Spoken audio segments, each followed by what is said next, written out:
आसनसोल नगर निगम के 56 number ward अंतर्गत छिन्नमस्ता तालाब इलाके में आज बोरो 7 चेयरमैन शिवानंद बावरी, स्थानीय पार्षद सर्वानी विश्वास और नगर निगम के अन्य अधिकारियों ने दौरा किया।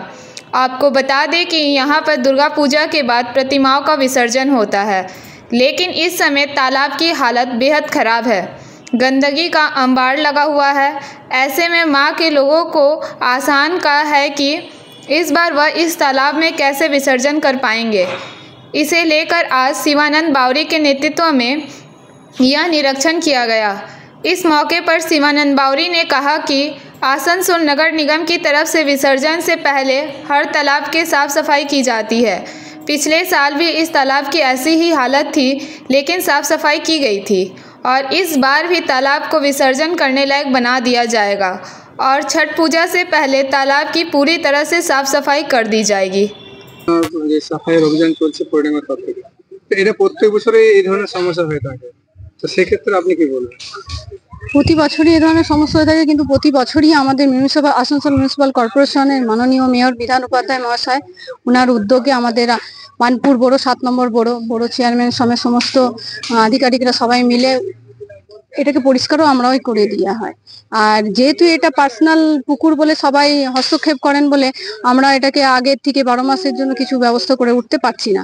এখানে যারা পাবলিক আছেন তারা যদি সবাই একত্রিত হয়ে কর্পোরেশনের হাতে যে মালিকানা আছে, যারা এখানে চাষ করে নিজের ব্যক্তিগতভাবে এটাকে ইউজ করতে চায়, তারা যদি সবাই একত্রিত হয়ে যদি আমাদের কর্পোরেশনের হাতে তুলে দেন, তাহলে আমরা এটাকে আরো ভালোভাবে পরিষ্কার পরিচ্ছন্ন করে মানুষের ভালোভাবে সেবায় কাজে লাগাতে পারবো। সমস্ত সংলগ্ন যে একটা পুকুর রয়েছে সেটা কচুরিপানায় ভর্তি এবং সামনে দুর্গাপুজো রয়েছে, তার সাথে ছট পুজো রয়েছে, কিন্তু যা অবস্থা দেখলাম, তো এই ক্ষেত্রে পৌর নিগম কিছু ব্যবস্থা নিচ্ছে? প্রত্যেক বছর আমাদের আসানসোল মিউনিসিপ্যাল কর্পোরেশন পুজোর সময় যতগুলো চ্যালেঞ্জিং আসে সেই চ্যালেঞ্জের মুখে খুব ভালো কাজ করে। তো এই বছরও তার অন্যথা হবে না। গত বছর আপনারা দেখেছিলেন যে এখানে প্রচন্ড পরিমাণে কচুরিপানায় ভরেছিল। আমাদের সবাই ভেবেছিল যে করতে পারবে না, কিন্তু আসানসোল মিউনিসিপ্যাল কর্পোরেশনের আমাদের 7 নম্বর বড় সমস্ত যে লেবাররা কাজ করবে সে কাজ করছে, ওরা কাজ আজ থেকে লেগেছে। সমস্ত কচুরিপানা দুর্গাপূজার আগে আমাদের যতটা পারবে টোটাল কচুরিপানাটাকে সরিয়ে আর যতটা মানে বিসর্জনের মতো একটা জায়গা একটা বানিয়ে দেওয়া হবে, যে আমাদের যে দুর্গাপুজোগুলো যে মূর্তি আছে সেগুলো বিসর্জন হবে সুন্দরভাবে যেতে হয়, সেখানে কোনো ব্যাঘাত যাতে না ঘটে, সুন্দরভাবে যাতে প্রতিমা নিরঞ্জন করা যেতে পারে। আর তারপরে যখন প্রতিমা নিরঞ্জন শেষ হয়ে যাবে, তারপরে আমরা আবার এখানে আবার কাজে লেগে যাবে ছট পূজার জন্য।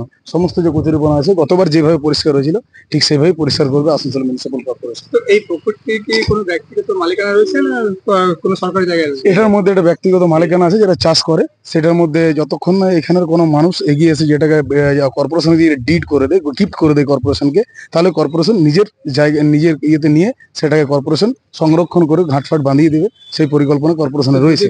ব্যক্তিগত মালিকানা হয়ে থাকে, তো সেক্ষেত্রে কি এই ধরনের যে নোংরা হচ্ছে পুকুরটা, তার ক্ষেত্রে কি পৌর নিগম কোনো পদক্ষেপ নিতে পারে?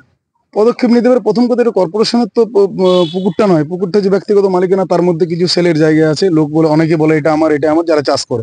তো সেই বিষয়ে ওনারা যতক্ষণ না এখানের পাবলিক যতক্ষণ ইনিশিয়েটিভ নেই ততক্ষণ না কিছু করার নেই। এটা তাদেরকে পদক্ষেপ নিতে হবে এবং কর্পোরেশনের সঙ্গে তারা এটা যোগাযোগ করে যে তারা ইনিশিয়েটিভ করে, তো পুকুরটা আগামী দিনের ভালো জায়গায় পুকুরটা যাবে। आसनसोल से बीजू मंडल की रिपोर्ट, पीवीटीवी न्यूज़। नियमित अपडेट एवं दुनिया भर की ताज़ा खबरों के लिए हमारे फेसबुक पेज को फॉलो एवं यूट्यूब चैनल को सब्सक्राइब करें।